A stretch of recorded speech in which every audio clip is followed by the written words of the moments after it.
Proverbs encourages all of us to seek wisdom and feedback from others. To pick just two examples, Proverbs 15:22.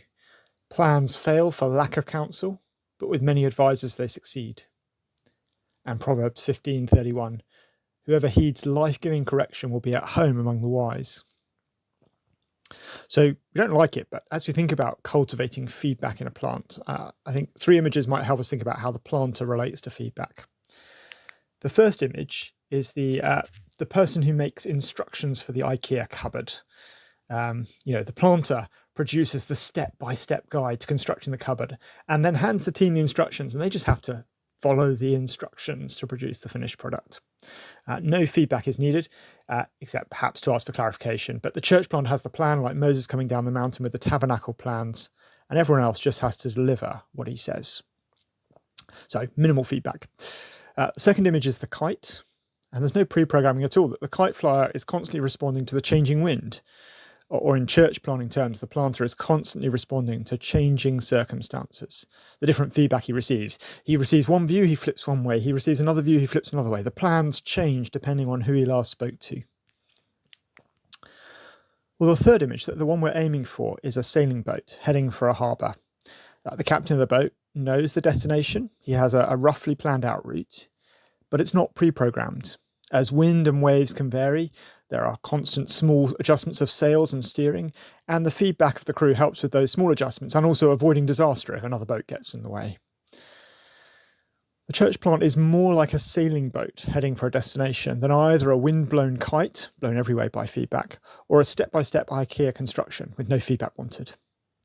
Feedback from the planting team is vital, but we shouldn't be transforming the direction of travel every 5 minutes.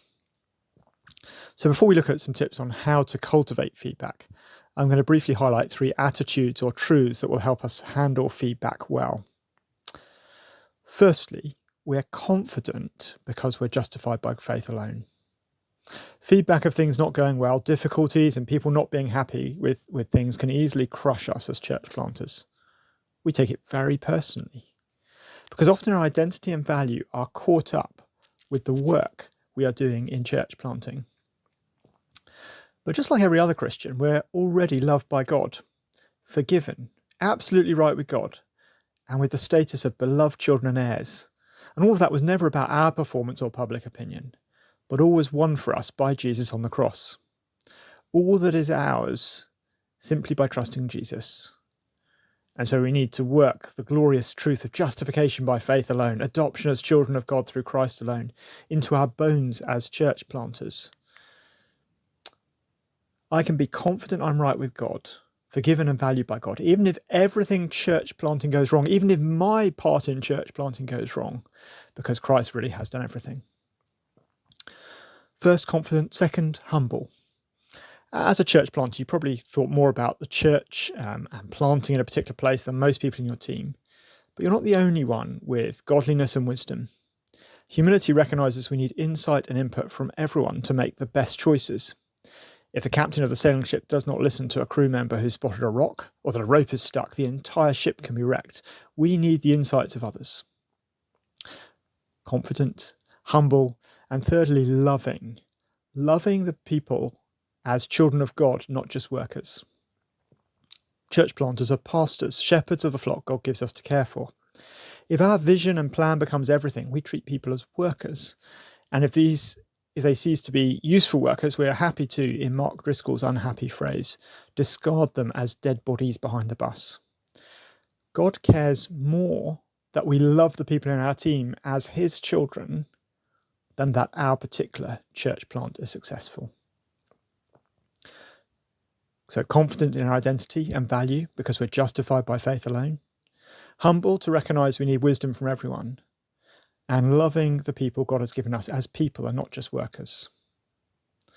With those attitudes in place, how do we cultivate a helpful feedback culture? Here are some tips. There's plenty more that could be said, I'm sure. Firstly, be clear on non-negotiables and flexibles. Being clear in your own mind and with the team, what is non-negotiable, what is flexible, helps you know how to handle different types of feedback, different areas of feedback. The non-negotiables must include the gospel and the place of the Bible and things like that, but also over time may include choices you have made together on, for example, the place you're planting, or church culture, we will eat meals together, etc. If feedback is about a non-negotiable, you can patiently teach and explain why that isn't changing and hope people accept that, but if they leave, then that's okay. If it's a flexible thing, then you look at whether this is something to act on or not. But confusing those categories or not communicating what is non-negotiable will make it hard to stand firm when you should and hard to adapt when you should. Secondly, be a non-anxious presence. That's a phrase from psychology from Edwin Friedman, but I think it gets at something helpful which Paul highlights in 2 Timothy 2:24-25. And the Lord's servant must not be quarrelsome, but must be kind to everyone, able to teach, not resentful. Opponents must be gently instructed in the hope that God will grant them repentance, leading them to a knowledge of the truth. Being unshocked and non-defensive, sympathetic but not overcome, concerned but not panicked, is a very powerful part of leadership. If you respond with either anger or fragile crumbling, then people don't feel safe to come to you with concerns. And if people don't feel safe to come to you with concerns, then you won't get the critical feedback that stops the ship sinking. So be a non-anxious presence, welcoming feedback, responding in a controlled and caring way. Thirdly, invite positive and negative feedback. Now, most of us don't like inviting feedback on our ministry or our plans. It feels a bit like an exam. But by inviting feedback, we create a culture where both encouragement and correction are present for us and then for everyone. If you invite feedback, you're more likely to get it at a time and emotional place you're ready to handle it well, rather than at that low point where you're more likely to respond badly. If you invite both positive and negative feedback, you help the grumblers to rejoice in what's good and the over-optimistic to be more realistic.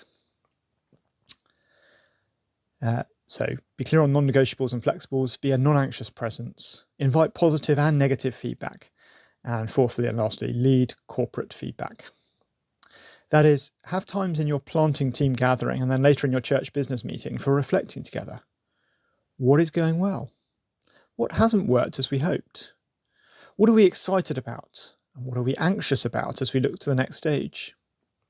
Leading these reflections corporately means people hear different perspectives and voices in the group. The Eeyores hear the Tiggers and vice versa. That can help everyone care for everyone. It reduces also the sense that leaders are ignoring my feedback, my suggestion, because they hear, well, other people in the team have different views.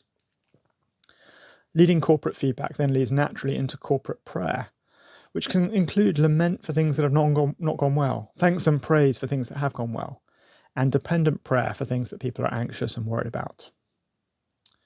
Well, may we be wise church planters who cultivate feedback and respond to the diverse feedback wisely.